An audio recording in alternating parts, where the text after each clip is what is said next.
काही भाडं दिलं नाही त्याला. या. शिवनेरीचा होता मला. कुठला होता? शिवनेरीचा. हे शिवनेरी अच्छा महाराजाची. जुन्नर मधले. हा जुन्नर.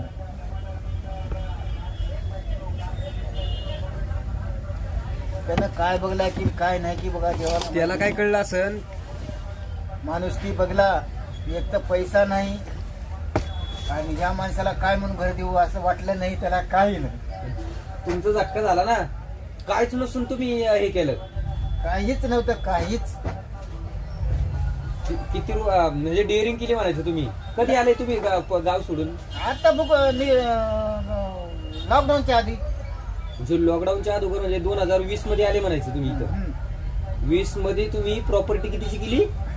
आता ती प्रॉपर्टी तुमची 70 ते 80 लाखाची. 50 लाखाला मागायला ती. 50 लाखाची प्रॉपर्टी फक्त तुम्ही 5 वर्षामध्ये केली. हा 5 वर्ष. फक्त डेअरिंग केली बघा.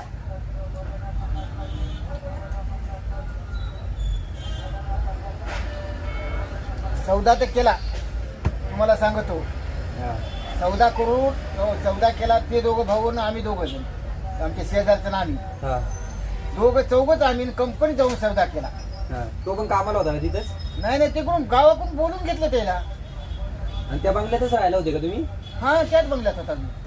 मग आले ना त्या बंगल्यात राहायला आणि त्याच बंगला विकत घेतला. तेच बंगला घेतला. याला म्हणतात नाद. नाद. तेच बंगला घेतला. आज तुम्हाला सांगतो आम्ही 7-8 माणसं खाली राहतो.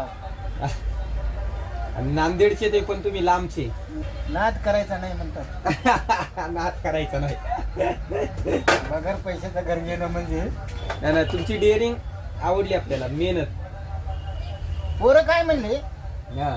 पैसा नाही काही नाही, नाटक काही कर्जा नको म्हणले तुम्ही.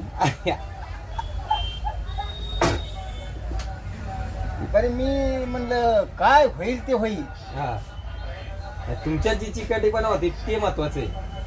डेअरिंग केली. पहिले गावालाच होते तुम्ही? तिकडेच राहिला होते गावाला? सगळेच होता टोटल. आम्ही इथे सगळे गावाला. सगळे गावाला? सगळे गावाला. पोरं कुठं कामाला आहे? आता एक इलेक्ट्रिक मॅचनला आहे. दोघाला 25-25 येतं पेमेंट. ते 50.